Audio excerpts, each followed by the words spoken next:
Manoj Tiwari talk show में आप सभी का स्वागत है। मैं हूं चांदनी साहू। आज हमारे टॉक शो में मौजूद है रघुनाथ द्विवेदी जी।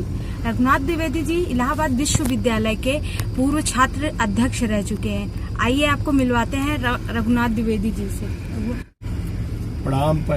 रघुनाथ जी, मेरा आपसे सबसे पहला सवाल ये है कि आप विश्वविद्यालय के अध्यक्ष रह चुके हैं, तो क्या कारण है कि वहाँ के छात्र जो हैं वो वोटिंग में कम हिस्सा ले पाते हैं? उसका कारण ये है कि एक ऐसा चुनाव है जिसमें स्वतः वोटर बनना पड़ता है, और जितने चुनाव है उसमें वोटर बनने के लिए कोई प्रक्रिया नहीं है, लेकिन इसमें स्वतः आपको मार्कशीट जमा करना पड़ेगा, अपना आधार कार्ड जमा करना पड़ेगा, फोटोस्टेट और अपनी फोटो, ये 3 चीज जमा करेंगे और उसके बाद जिला चुनाव अधिकारी होता है वहाँ फॉर्म जमा करेंगे, तब आप इसका वोटर बन पाएंगे। इसके पहले ये प्रक्रिया थी कि ज्यादातर कॉलेजों के जो अध्यापक थे वो वोटर बन जाते थे, जबकि स्नातक का चुनाव है, ये स्नातक के ग्रेजुएट का चुनाव है, लेकिन ग्रेजुएट लोग इसमें पार्टिसिपेट क्यों कम करते हैं, उसका रीजन मैं 2 चीज कहना चाहता हूँ कि जितने यहाँ पर कॉलेज हैं 10 जिले आते हैं बुंदेलखंड क्षेत्र में, इलाहाबाद हो गया, फतेहपुर हो गया, कौशाम्बी हो गया, चित्रकूट हो गया, महोबा हो गया, झांसी हो गया, हमीरपुर हो गया, उरई हो गया, तो ये 10 जिले जो हैं, ये महोबा भी है, इसमें 10 जिलों का ये चुनाव होता, बहुत बड़ा चुनाव है। लेकिन चूंकि स्नातक इसमें भाग कम लेते हैं, उसका रीजन बताना चाहता हूँ कि जितने कॉलेज हैं इंटर कॉलेज, उनसे सारे अध्यापक जो भर देते हैं और सारे अध्यापक जो है अपना अपना फॉर्म वहाँ पे फोटो मोहर मार करके और वहाँ का प्रिंसिपल जमा कर देता। लेकिन इस बार चुनाव अधिकारी ने कहा कि जो भी चुनाव लड़ रहा है या जो वोटर बना रहा है वो 3 चीज जमा करेंगे तब वोटर बनेगा। इस वजह से इस वर्ष जो है वोटर कम बने हुए हैं। स्नातक प्रतिनिधि भी विधायिका में भाग लेते हैं, लेकिन क्या वजह है कि उनका उत्कृष्ट काम नहीं दिखाई देता है? उसका रीजन है कि इसके पहले हमारे जो भी स्नातक के MLC हुए हैं वो सिर्फ 2 चीजों को ध्यान देते थे कि कहाँ पर वकील ज्यादा है, उनका जो है बार में उनका कमरा बनवा दिया जाए। कभी भी उन्होंने कॉलेज के ऊपर ध्यान नहीं दिया, स्नातक के बच्चों के ऊपर ध्यान नहीं दिया। लेकिन मेरा एक मानना है कि यदि मैं चुनाव जीतता हूँ तो स्नातक जो असली वोटर है, असली वोटर हमारा स्नातक है, लेकिन जो MLC इस बार जीते हैं, कई बार से जीतते हैं, उनका ध्यान नहीं रहता। उनका ध्यान कहाँ रहता, बार में जाकर के एक कमरा दे दें, झांसी के बार में कमरा दे दें, फला जगह फला चीज बनवा दें। लेकिन यदि मैं जीतता हूं तो जितने स्नातक भाई हैं उनसे निवेदन करना चाहता हूं, चूंकि मैं छात्र राजनीति से जुड़ा हुआ हूं, छात्र राजनीति से छात्रों का ही बीच का चुनाव लड़ने जा रहा हूं, मेरा निवेदन है कि इस बार हमको वोट देंगे तो मैं उनके लिए बहुत प्रक्रिया करूंगा। पहली बात यह है कि स्नातक के जितने जिले हैं, जो जिले आते हैं उसमें रहने के लिए उनको सब ज्यादा परेशानी होती। जैसे मैं कोई इंटरव्यू देने इलाहाबाद आया, मैं चित्रकूट का बेसिकली बुंदेलखंड का रहने वाला हूँ, लेकिन इलाहाबाद जब मैं पढ़ने आया तो यहाँ रहने की कोई व्यवस्था नहीं थी। स्टेशन पे रहा, स्टेशन में रह करके फॉर्म भरा, फॉर्म भरने के बाद तब एडमिशन लिया, एडमिशन होने के बाद 4 महीने टहलता रहा, तब जाके हिंदू हॉस्टल अलॉट हुआ। तो यदि मैं चुनाव जीतता हूँ तो जितने ये 10 जिले हैं, 10 जिलों में स्नातक को रहने के लिए एक, जैसे लोग बागों ने धर्मशालाएं बनाई हैं, आश्रम बनवाए हैं, वैसे स्नातक हॉस्टल एक बनवाया जाएगा। और इसके लिए पैसा ही बहुत होता है, ऐसा नहीं गवर्नमेंट पैसा बहुत देती है, लेकिन आदमी ध्यान स्नातक का चुनाव, लेकिन स्नातकों को ध्यान नहीं देता। रोजी रोजगार से बेचारे बेकार हैं, इस समय पूरा दर दर की ठोकरें खाते हैं। जो भी एग्जाम देते हैं उस एग्जाम 4 प्रक्रिया होती है। पहले आप इंट्रेंस दीजिए, इंट्रेंस के बाद फिर इंटरव्यू दीजिए, इंटरव्यू के बाद फिर सिलेक्शन पाए, सिलेक्शन के बाद फिर हाईकोर्ट जाना पड़ेगा। कोई भी सिलेक्शन बगैर हाईकोर्ट के हुआ नहीं, आप इधर देख लीजिए। तो जितने भी फॉर्म भरे जाते हैं, जितने भी चुनाव, जितने भी अब सारे लोग होते हैं, जितनी भी भर्तियां होती हैं, भर्ती पूरी कंप्लीट हाईकोर्ट के द्वारा होती है। इसमें भी ध्यान देना पड़ेगा कि जो बेचारे स्नातक के बच्चे हैं, फॉर्म भर दिए हैं, इंटरव्यू भी हो गया, सिलेक्शन भी हो गया, लेकिन हाईकोर्ट के बगैर उनका जो है वो हुआ नहीं, बेचारा ज्वाइन नहीं कर पाए, तो इसमें भी ध्यान देना चाहिए। द्विवेदी जी, आप ये बताइए कि आप किन मुद्दों के साथ आप मैदान में उतरेंगे? पहले तो मेरा मुद्दा मेन रहेगा, स्नातक भाइयों को उत्तर प्रदेश सरकार से मांग की जाए कि इनका जो भी स्नातक है उसको बाकायदे पेंशन दिया जाए, वजीफा जिसको बोलते हैं, वजीफा दिया जाए। अगर वो बेचारे नौकरी पा गए हैं तो उनको न दिया जाए, लेकिन जो नौकरी नहीं पाए हैं उनके लिए भी वजीफा देना पड़ेगा। उनको छात्रवृत्ति जैसे कहते हैं वैसे उनको बेरोजगारी भत्ता देना पड़ेगा। बेरोजगारी भत्ता देंगे, मैं कहता हूँ एक उसकी एज लिमिट कर दीजिए, 40 साल, 42 साल, 45 साल, चूंकि जो आपके यहाँ यूपी सरकार में है उम्र का तकाजा कि इतने उम्र तक भर्ती हो जाएगी, ठीक है। तो मैं कहता हूँ 35 साल है, 38 साल है, आप 40 साल तक ऐसे बेरोजगार जो हैं उनको बाकायदे बेरोजगारी भत्ता दीजिए। उसके बाद बंद कर दीजिए, कोई बात नहीं, कोई न कोई रोजगार कर लेंगे। तो पहले मुद्दा मेरा रहेगा बेरोजगारी भत्ता देना अनिवार्य रहेगा। दूसरी चीज ये है कि जो भी लड़का इंटरव्यू देता है उसको बाकायदे इंटरव्यू देने के समय किसी जिले में जाता है, रहने की सुविधा मुफ्त मुहैया कराई जाए। आपने इंटर तक सारी एडमिशन और सारी शिक्षा फ्री कर दिया है, लेकिन यदि मैं जीतता हूं तो मेरी डिमांड रहेगी कि बीए तक जितने लड़के एडमिशन लेते हैं उनकी शिक्षा फ्री करनी चाहिए, क्योंकि मौलिक अधिकार हो गया। शिक्षा का मेरा मौलिक अधिकार हुआ है। जैसे सूचना का अधिकार कांग्रेस पार्टी ने दिया, ऐसे शिक्षा का मौलिक अधिकार भी हमारा है। हमको शिक्षा देनी चाहिए, शिक्षा देंगे तो हमारा देश बढ़ेगा, हम बढ़ेगा, परिवार बढ़ेगा और हमारे उन्नत करेगा। तो दूसरा शिक्षा का मौलिक अधिकार, ये मेरी डिमांड ही, दो डिमांड सबसे बड़ी रहेंगी। जी, तो आप कांग्रेस प्रत्याशी के तौर पर मैदान में उतरेंगे या निर्दल? कांग्रेस प्रत्याशी, मैं कांग्रेसी हूँ, लेकिन मैं कांग्रेस का टिकट मांगा नहीं था ना, मुझको कांग्रेस का टिकट चाहिए, क्योंकि मेरे बहुत से ऐसे लोग हैं वो कहते हैं कि यदि कांग्रेस का आप टिकट मांगेंगे तो हम भी भाई सब सपोर्ट नहीं कर पाएंगे। तो मैंने सबसे निवेदन, निर्दलीय के रूप में मैं चुनाव लड़ने जा रहा हूँ। सारे जितने हमारे स्नातक भाई लगभग सब मुझको जानते हैं, क्योंकि मैं सीएमपी महाविद्यालय से सन 82 से राजनीति शुरू किया और 82 के बाद अभी भी राजनीति कर रहा हूँ और कोई काम नहीं कर रहा हूँ। तो जितने कहीं किसी भी जिले में यदि चले जाइए तो हर जिले वाले सारे अधिकारी जो भी है, अगर 20 पर वहाँ 100% अधिकारी तो 20% उसको जान रहा है। तो इससे मुझको बेनिफिट मिला, क्योंकि जीरो से मैं शुरू किया हूँ और जमीन से उठ करके मैं यहाँ तक आया हूँ। अब बुंदेलखंड मेरा क्षेत्र है, इसलिए मेरी कोई परेशानी भी नहीं होगी। इलाहाबाद मेरा कर्म क्षेत्र था।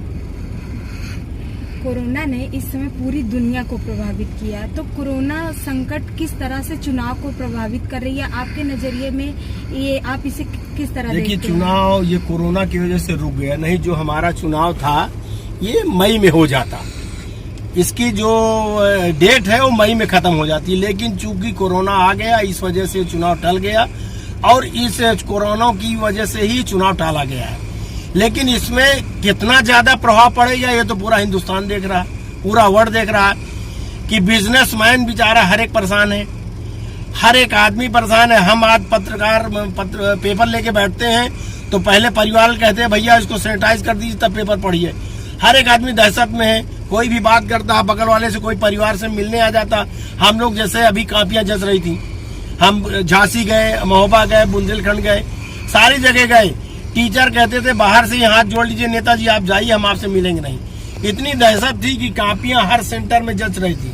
हर सेंटर में हम मिलने गए, बाकायदे मास्क पहने, सब चीज पहने, लेकिन कोई हमसे मिलना ही नहीं चाहता। कहता भैया ठीक है रघुनाथ द्विवेदी जी है, हम आपको जान रहे हैं, जब वोट दे होगा तो हम आपको वोट दे देंगे। 10 जिले में चुनाव है, आप एक नेता के रूप में इसे किस तरह देखते हैं? देखिए मेरा कर्म क्षेत्र इलाहाबाद है, लेकिन मेरी कर्मभूमि, मेरी पैदाइश चित्रकूट में हुई है। तो चित्रकूट का मतलब बुंदेलखंड। ये चुनाव देखा जाए तो पूरे बुंदेलखंड का चुनाव है।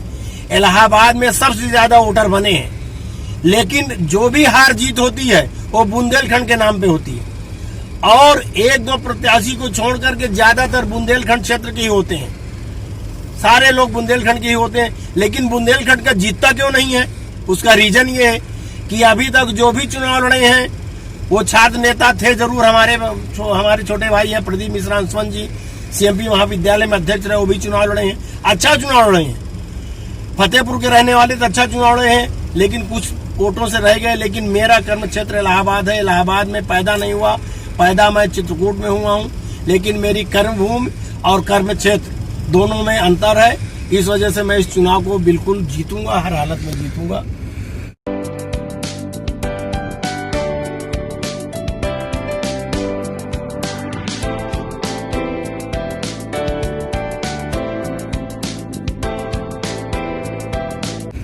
प्रयागराज में सबसे ज्यादा वोटर है जी। इसके पीछे की वजह क्या है? उसका रीजन ये है कि ज्यादातर नेता नगरी यही की है। जो भी लड़का बुंदेलखंड का रहने वाला इलाहाबाद में आके तैयारी करता है, फतेहपुर का रहने वाला पीसीएस की तैयारी इलाहाबाद करता है, झांसी का रहने वाला तैयारी पीसीएस के इलाहाबाद करता है। तो एक हब जिसको कहते हैं, मतलब ग्रेजुएटों का हब इलाहाबाद है। तो सारे नेता यहाँ सबकी मार्कशीट ले लेते हैं, सबका आधार कार्ड ले लेते हैं, सबकी वो कहते हैं और उनसे कहते हैं कि भैया आप जाके वोटर बन जाइए। तो सारे लोग वोटर बन जाते हैं। दूसरी चीज और कि इस बार का वोटर और अगली का वोटर अंतर है। पिछली बार जो वोटर बने थे उनको रिपीट कर दिया गया था, लेकिन इस बार टोटल नए वोटर बने हैं। हर बार पिछली बार तो ऐसा हुआ था कि जो पिछले वोटर थे उनको ही मान लिया गया था, लेकिन इस बार जो वोटर बने हैं वो टोटली नए हैं। इस वजह से नए वोटरों से हमको फायदा भी होगा। और इलाहाबाद में इसलिए ज्यादा बनते हैं कि एक हब है, एजुकेशन का हब है, पीसीएस का हब है, आईएएस की हब जैसे दिल्ली मानी जाती है वैसे पीसीएस की हब इलाहाबाद मानी जाती है।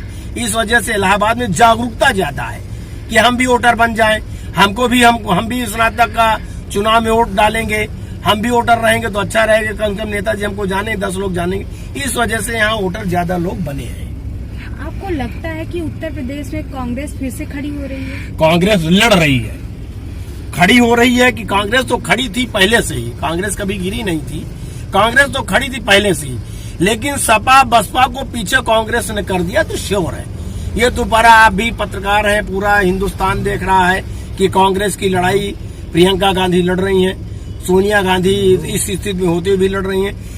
पूरे वर्ल्ड, पूरे हिंदुस्तान में सिर्फ राहुल गांधी ऐसे हैं जो पीएम मोदी को बोल रहे हैं, जवाब दे रहे हैं। हर एक मुद्दा, चाहे चाइना का मुद्दा हो चाहे कोई मुद्दा, हर मुद्दे पे राहुल गांधी जी खड़े होकर के जवाब दे रहे हैं। आप छात्रों की परेशानियों को किस तरह देखते हैं? देखिए, इलाहाबाद में छात्रों की परेशानी सब ज्यादा डेलीगेसी की है।